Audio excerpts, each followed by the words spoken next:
We're almost at the halfway point of the season, and Sebastian Loeb is showing little sign of ending his perfect run. An unprecedented 12 out of 12 for the year is still on the cards. Pressure is mounting on Ford spins to respond as we head for round 6 at the Rally d'Italia.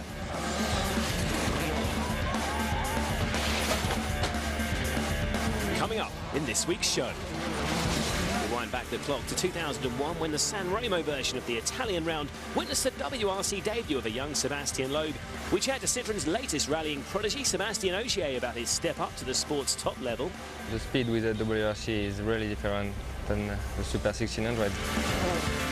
We look forward to the Rally d'Italia in its current guise in Sardinia, where even Loeb has found the gravel roads a tough proposition.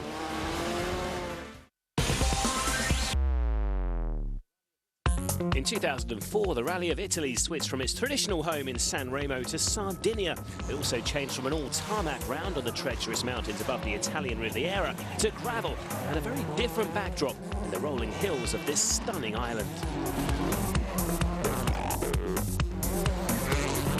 Just 270 kilometres from the nation's capital, Rome, across the Tyrrhenian Sea, Olbia again hosts the Rally d'Italia Sardinia ACI, with the 17 stages and 347 kilometres snaking out across the Costa Smeralda region.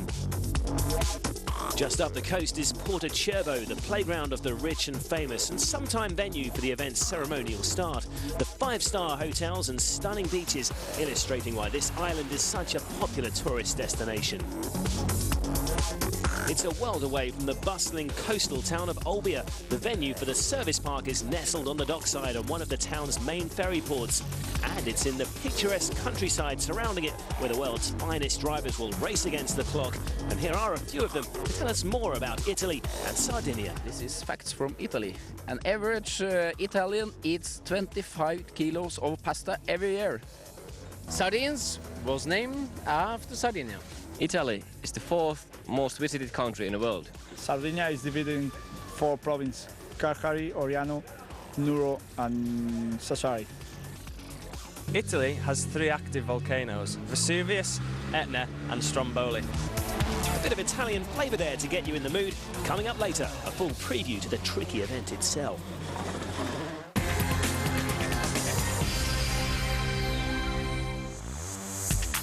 The 2001 San Remo rally saw a very French affair play out on the tarmac roads that demanded 100% concentration and accuracy.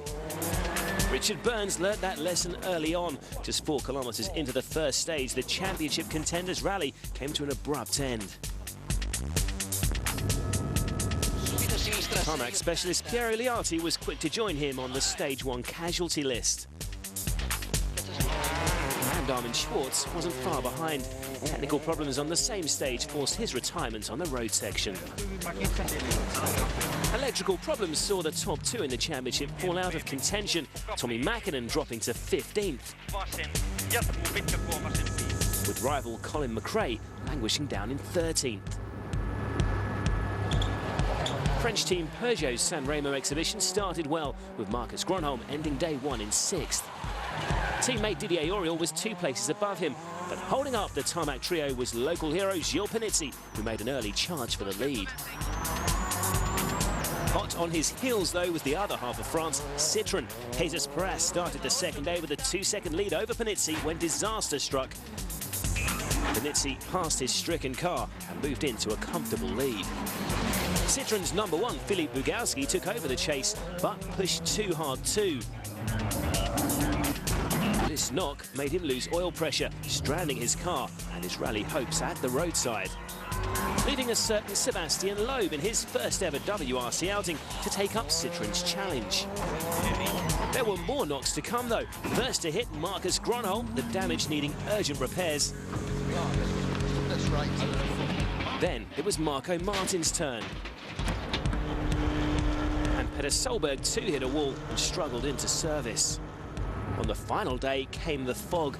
Marcus Gronholm struggled to see in it and struggled to drive when his power steering failed, allowing Carlos Sainz to leapfrog him into 4th place. The best Colin McRae could hope for was to score manufacturer's points. Same too for Tommi Mäkinen, who fell foul of the slippery roads, retiring on the penultimate stage. Another retirement, but rather more spectacular, Marco Martin. Gilles Panizzi couldn't afford any errors if he was to take his second Italian victory. Because rookie Sébastien Loeb was on a charge, getting to within 11 seconds of the lead, giving the rally world a little taste of what was to come. This time, though, the Frenchman would have to settle for a rare second, because victory was Gilles Panizzi's.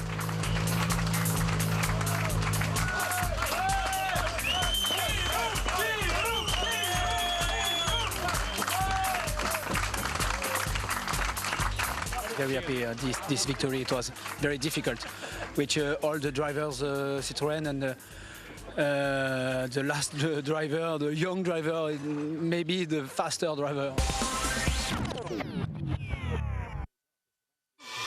8 years after Sébastien Loeb announced himself to the rally world in San Remo, we're heading back to Italy, where another former JWRC champion is stepping out of the world champion's shadow to try and make a name for himself. Sébastien Ogier, winner of last year's junior category, has found life in the WRC a little more difficult than his French predecessor. For sure, it was a little bit difficult, but for us it is a year to learn. We have to discover all the rally, to discover the car, and the speed with the WRC is really different than the Super 1600, so we have to adapt. While obvious comparisons will be made with the other Sébastien, Ogier is under no illusions about his targets for this season. WRC is a top category in rally, and there is some really good driver, and it is impossible to come in WRC and to fight with them. So now we have to learn. We have no pressure about the results. It's good because we have to learn, and if you have pressure about the results, it is really difficult. So Olivier says we have to finish because it is important to do maximum kilometers. But that's all. Ogier's first year in World Rally got off to a promising start on the tarmac roads of Ireland. I think it was a really difficult rally to start the season because of the weather, the condition. But we were happy about our result. We finished 6th with a big gap from the lead of the race, but important for us is to finish rally. Cyprus, though, was a rally to forget for Sébastien and co-driver Julien Ingracia. Julien did a problem during the recce because he forget one case of the road book, and we did the recce on the wrong road, and when we arrived during the race, we think it was a good way, but not, and for sure it is a really bad mistake. Unfortunately, the Citroën duo's rally went from bad to worse, and worse to much worse. The Frenchman responded well, though, in the rally since, earning a points finish in Argentina, but there is still work to be done. It is my first season, and I need to know the rally, because when you do rally for your first time, and besides with a WRC, it is really difficult to be fast, because with just two times recce, it is difficult to have a perfect pace note, and with the speed of the WRC, it is not easy. Ogier will have high hopes for Sardinia, the first rally that he'll have pace notes for, having competed there in the JWRC last year. With no confirmed drives after Sardinia, it remains to be seen when we'll see him again, but for now, the 2008 Junior World Champion is just enjoying his WRC experience. I'm happy to be here, to have the opportunity to drive a C4, because it's maybe the best car of the championship, so it's a really good opportunity for us. I'm happy with the time, with some time I did since the start of the season, but now the goal is to be more regular. Ogier is not the only driver striving to make a name for himself. With Khalid Al-Qasimi already claiming 3 points finishes this season, the next phase for the Abu Dhabi Tourism Authority's ambitious future plans for the WRC have already begun. The UAE state began a selection process midway through 2008 to find their rally stars of tomorrow. The 3 lucky young men chosen were presented to the world's media in Portugal for their debut at a World Championship event. Well, the Abu Dhabi Tourism Authority wanted to seek and find potential young junior drivers from the region.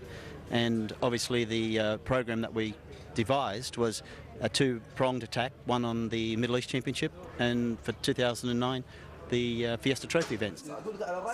We had this idea of we need to start everything from scratch by getting a new drivers, new junior, showing them the right way of how to start rallying and to gain the experience. This is why we registered them in the Fiesta Trophy. Builds an opportunity for the future drivers from Abu Dhabi. The Fiesta Sport Trophy International appears in 6 European rounds of the championship, and with former winner Barry Clark already having made his WRC debut, it's a valuable training ground for young drivers. Well, it's a one-make series, so everybody has equal equipment, and that's one of the very good things about the series. The driving talent will come to the fore in the end, and that's what's really important. It's a great launching pad to find young talent. The fast technical roads of Rally Portugal were a world away from the desert trails of the Middle East Championship, though. To come over here and the first round of the Fiesta Trophy, it's just completely different. It's more technical, more commitment, more notes, more, you know, just another level of experience. It is completely different, and as you said, it's difficult. In the deserts, in the Middle East, it's just an open desert. But here we've got blind crests, trees, and we'll do this rally and we'll see how it goes. With all three Emiratis teamed up with Irish co-drivers, they would first need to build on their partnership inside the car. It will be the first rally for me with Alan. So far so good. We understand each other, in the car, and hopefully all things go well. For now, we need to finish the rally to gain the experience, the mileage. The Team Abu Dhabi boys had a mixed start in Portugal. There was disappointment for Majed El Shamsi and Bader Al Jabri, who both rolled their cars on day two. But there was better news for Ahmed Al Mansouri, who overcame gearbox problems to claim third place in the Fiesta Trophy category and make a fine start to his year. I'm glad I'm in the finish. It's been a very technical rally, very, very difficult. We just pushed and had different goals in each day, and we met them. That's good. Very happy. Still to come, we look back at Rally Argentina, where a nightmare weekend for Ford meant more good news for Sebastian Loeb. We run you through all the latest news from around the rallying world. And we look ahead to round 6, where the tight technical stages of Sardinia are ready and waiting to catch out the unwary. Don't go away.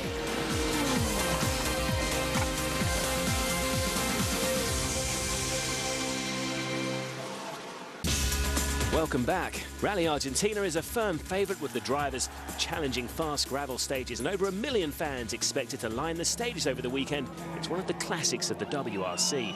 It was an incredibly tight start, with 4 drivers exchanging the lead 8 times over the first 9 stages. Mikko Hirvonen was desperate to make up ground in the championship, so took the fight to world champion Sebastian Loeb. Danny Sordo also pushed hard, his marked improvement on this surface plain for all to see as he edged in front by the end of the day. Jari-Matti Latvala had led, performing his job as number 2 driver supporting Hirvonen until a puncture continued his run of cursed bad luck as he dropped down to 6th, nearly a minute off the lead. At the start of day 2, all eyes were on third place Loeb. Like a panther stalking his prey, he was ready to pounce and was clearly pushing here. Lightning quick reaction saved him from potential disaster, and he took the lead over the next 2 stages. Hirvonen valiantly kept Loeb in his sights, setting up a classic battle by mid-afternoon. Then catastrophe struck. Mikko reported a sudden and dramatic rise in engine temperature, and the Ford team told him to back off to make it to the end of the stage.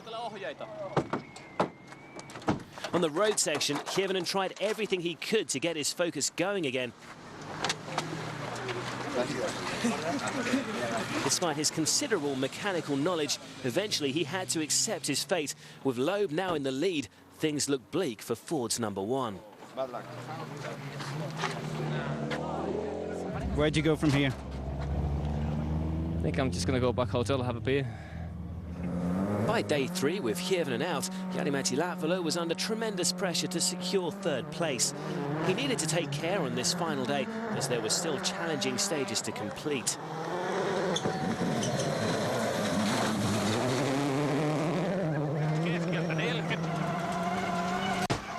That sudden impact and resulting electrical failure lost the despairing Finn over 8 minutes. This completes another calamitous weekend for Ford. And the drama wasn't over yet in Argentina. Peter Solberg now looked set to claim Latvala's third place. Flat jump, 200.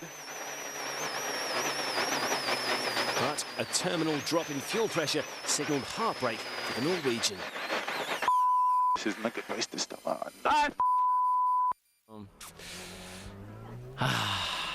I'm gutted, yeah. The extremely happy beneficiary of Petter's retirement was none other than older brother Henning Solberg, who could barely contain his glee. I'm very sorry for Petter, but one man's dead is another man's bread, so that's how it is. Danny Sordo comfortably took second place with another reliable performance on this surface. And Sebastian Loeb took his 5th win of the season and a convincing lead in the Drivers' Championship. Even more worrying for Ford is the gap that's opened up in the manufacturer's title race.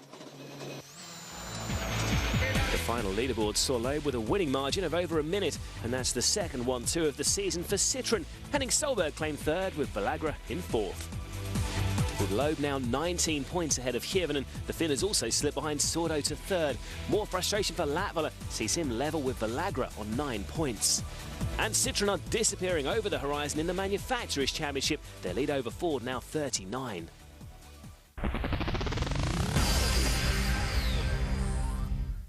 So it had been another great weekend for Citroën boss Olivier Canel.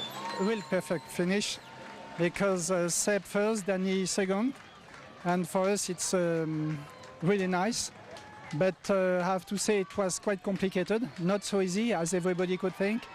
You do feel sorry for Malcolm, though. It's been a bad weekend for him. Really bad weekend. I'm really sorry for him, because honestly, it's too much, you know. But this is it, and I hope in Sardegna it will be better for him. Probably the most difficult weekend we've had for, a long time.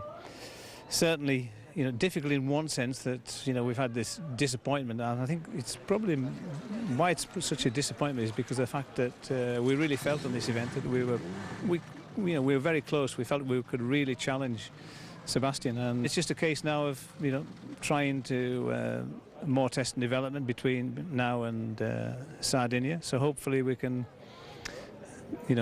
turn up there with the guys in a good frame of mind, and certainly a setup that's hopefully just going to take that next little step that we need to try and topple Sebastian. In the news this week, Citroën team principal Olivier Canel confirmed that Citroën and Sebastian Loeb will be remaining in the WRC next season. With the budget secured for the development of Citroën's Super 2000 car, both team and drivers seem very happy to stay. Shortly before their announcement, Citroën had put on a spectacular roadshow in Buenos Aires. Loeb and Danny Sordo put the C4 well and truly through its paces, with thousands of fans lapping up the driver's stunts. The world champion was having a great time too.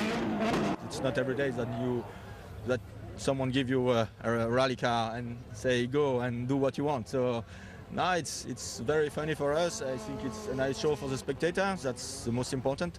And if everybody is happy today, I'm really happy also. Loeb and Sordo were also treated to one of the great sporting occasions in Argentina as Boca Juniors took on River Plate. After taking in the atmosphere pitchside, the drivers sat down to enjoy one of the world's most famous footballing rivalries. It seems like good news at last in the legal dispute between Rally GB organisers and their local sponsors. Rally GB are reported to have confirmed to the FIA that the event will run as scheduled this October. But plans for a possible winter calendar appear to have been shelved by the World Motorsport Council. They will meet with championship promoters ISC next month to hear their recommendations for the 2010 season. Back to this season, and in a bid to maintain his strong start to the year, Peter Solberg has upgraded his Citroën Zara to a 2006 specification. He feels the upgrades, which include a bigger intercooler, radiator and air intake, as well as mechanical differentials, will help his challenge in the hot conditions of the upcoming events. And to another former world champion, Marcus Gronholm could once again appear behind the wheel of a Subaru Impreza in next month's Rally of Poland. Former Works Team Pro driver trying to put a deal together, and the double world champion is considering the option. Another familiar face could be back in Poland too, with former Subaru star Chris Atkinson putting together a potential deal with Citroën to make his first appearance in the WRC since the opening round in Rally Ireland.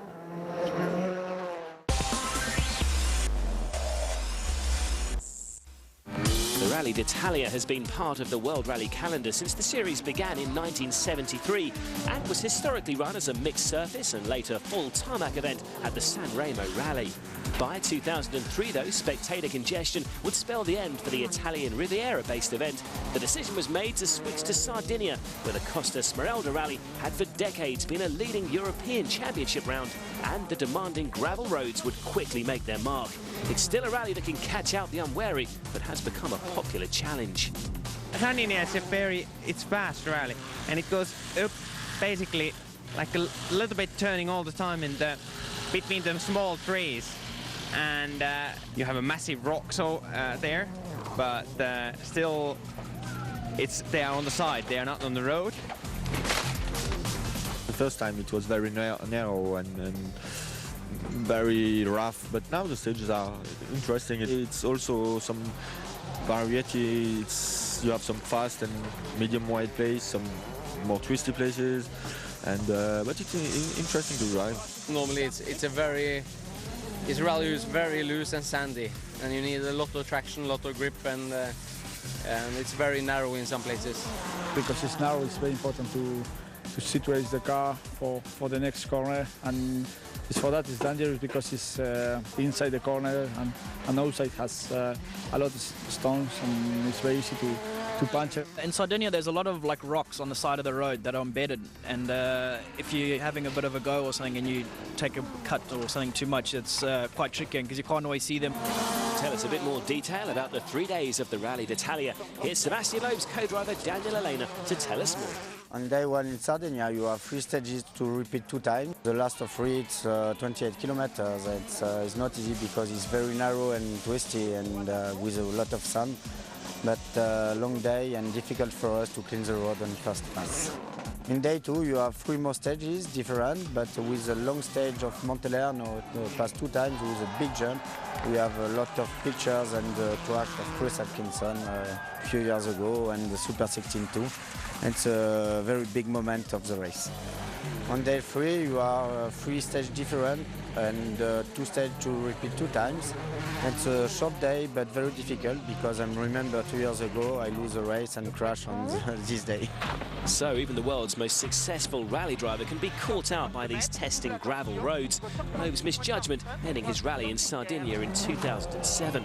The gravel surface itself has ensured that with the reverse order rules scrapped for last season, road order tactics are an ever-present possibility. Normally it's dry over there, and with the rules we have now, you are always losing more running first car on the road, and it's just the surface what you have there. It's quite hard with a little bit loose gravel on top, and it's just first 2 cars. They are cleaning the road, and even 1 car makes quite a big difference.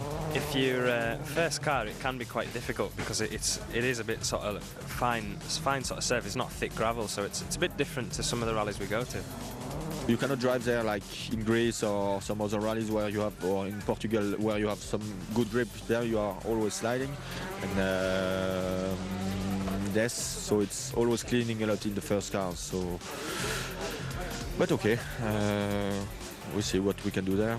Some of them can be quite hard-based, some of them can be quite soft-based, but it's not the easiest one to make tactics on because of that. It's not, if you go to Greece, you know that basically 95% of the roads are hard-based, and it's very easy to make a tactical decision. But it is a little bit more difficult to do it in Sardinia due to the nature of the stages. It certainly didn't work out for Ford last year. Despite a favourable road position on the final 2 days, Kierman couldn't quite get back on terms with Sebastian Loeb. Not quite, no. Sebastian managed to build up really good lead on Saturday and Friday, and we couldn't catch him up anymore. But we got really close. I think we took 40 seconds out of him. So it shows that being first car on the road is really bad. But we need to be more clever this year. Mikko will need to be clever and blisteringly quick. Loeb is in incredible form as we head for the season's halfway point. You can follow Hirvanen's quest to claim his first win of the year as it happens on WRC.com. And until next time, it's goodbye.